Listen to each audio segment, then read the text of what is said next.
রাজধানীর শ্যামবাজার থেকে আজকের পেঁয়াজ রসুন এবং আলুর পাইকারি বাজার আপডেট। নাদিম ভাই, আসসালামু আলাইকুম। ওয়ালাইকুম আসসালাম ভাই, কেমন আছেন? এই তো আলহামদুলিল্লাহ ভালো। আজকে বেচা বিক্রি কেমন ছিল? বেচা বিক্রি ভালোই ছিল ভাইজান। আর আপনি খালি গনে 1 লিটার পানির চেয়ে কম দাম। পানির তো একটা নির্দিষ্ট দাম আছে, পেঁয়াজের তার ওই নির্দিষ্ট দামটা নাইকা। না, আমিও তো আপনাকে নির্দিষ্ট দাম বলি না, আমি বলছি পানির চেয়ে কম দাম। পানির চেয়ে কম দাম। পানির 1 লিটার পানির দাম আছে আপনার 30 টাকা।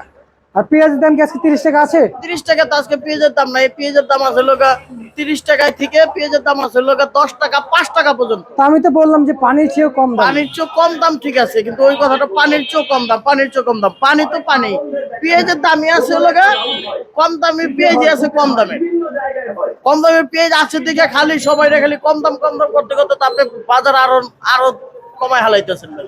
না না, আমি তো কমাচ্ছি না, আমি বলতে চাচ্ছি যে নাদিম ভাই বাজার কমেছে। হ্যাঁ, 5 টাকা কেজি আপনি নেবেন, 5 টাকা কেজি দিয়ে তুমি একবার। 5 টাকা কেজি কি পানি আছে? পানি 5 টাকা কেজি নাই, নাই, কিন্তু পানির চেয়ে কম দাম। ওই কথা আর বলার দরকার নাই। ওই কথাটা বললে যে মনে করে যে পেঁয়াজ মনে আরো কম। বুঝতে কম পারছি। এত কমে কি এর কারণে? 1 কেজি পেঁয়াজ দেখেন গা, আপনি বাজারে কিনতে যান নিজের 40 টাকা কিনে খাওয়া লাগবো। 1 কেজি পেঁয়াজ কিনেন গা, নিচে 20 টাকার কম পেঁয়াজ পাবেন না। আর আমরা তো শ্যামবাজার বেশি 10 টাকা 12 টাকা 8 টাকা 5 টাকা, বুঝেন না? 5 টাকা বেশি জানি ফালাই দিও না লাগে, দাম বেচা যাও বেটারে 5 টাকা দেই। কিন্তু 5 টাকা বেচলে কি আর বেটা গো, গাড়ি ভাড়াই আছে 5 টাকা। গাড়ি ভাড়াই আছে 5 টাকা। যে কোনো হাটে থেকে শ্যামবাজার মালটা আসে 5 টাকা কেজি গাড়ি ভাড়া আছে ভাই। পাইকাররা নাকি অনেক খুশি পেঁয়াজ বিক্রি করে। পাইকার দাম পাচ্ছে। পাইকারে খুশি, শুনেন, যার চালান নাই হ্যাঁ কম দামে পেঁয়াজ নিয়ে বিক্রি করতেছে, হ্যাঁ তো খুশি হবে, বুঝেন নাই? সবকিছুর তো একটা সিস্টেম আছে।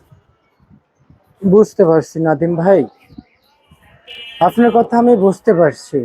শ্যামবাজারে আজকে পেঁয়াজের নরমাল বাজার কত যাচ্ছে সর্বনিম্ন? নরমাল বাজার সর্বনিম্ন 5 টাকা, আর সর্বোচ্চ উচ্চ বাজার? সর্বোচ্চ বাজার 30 টাকা। এর উপরে বাজার নাই? না, আপাতত কাটা ঘরে নাই। এটা কাটা ঘর মানে যে রানিং শ্যামবাজারে মেন রোডে যে সমস্ত ঘর আছে এই সমস্ত ঘরে নাই। মাঝামাঝি বাজার কত? মাঝামাঝি বাজার হলো 25 26 24। 25 26 24। আজকে কি রসুন বিক্রি হয়ে গেছে? রসুন আজকে বিক্রি হয়ে গেছে, উপরে 65, নিচে হলো 30। আচ্ছা, বাজারে আলু কত বিক্রি চলছে? আলু চলতেছে আপনার 13 টাকা 12 টাকা 10 টাকা, এভাবেই বেচা বিক্রি চলছে। বাজারে আদা কত বিক্রি চলছে ভাই? আদা চলতেছে আপনার 90 টাকা 85 টাকা 80 টাকা, আবার একটু কম বিক্রি হইতেছে। কমেরটা কমে বিক্রি চলছে। পেঁয়াজের দাম যে হারে আপনারা দেখতেছেন ভাইজান, কৃষকদের এখন আর কি দাম পাওয়ার সম্ভাবনা আছে? অবশ্যই আছে। দিন কি শেষ হয়ে গেল? মানুষের জীবন যতদিন বাইচা থাকে দিন তার জন্য ততদিনই থাকে। এই দিনই তো শেষ না, বুঝেন নাই? আজকের দিনই তো শেষ দিন না। যে পয়সা আছে এর জন্য কালকেও আছে, কালকেও আছে। যে পয়সা আরো এক বছর পয়সা থাকবো এর জন্য 365 দিনই আছে। এই 365 দিনের মধ্যে উনি আবার দেখা যায় ভাগ্যে অনেক কিছু করে ফেলাইছে, অনেক লস করে ফেলাইছে, অনেক লাভ করে ফেলাইছে। এরকমই হইব ভাই।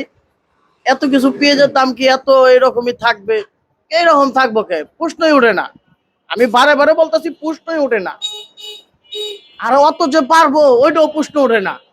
আপনি যে এখনকার বর্তমানে 30 টাকার বাজার আছে, আপনি যে 1 বছরের মধ্যে 60 টাকা নিবেন বাজার, ওইটাও প্রশ্নই ওঠে না। বুঝতে পারছি। বুঝছেন?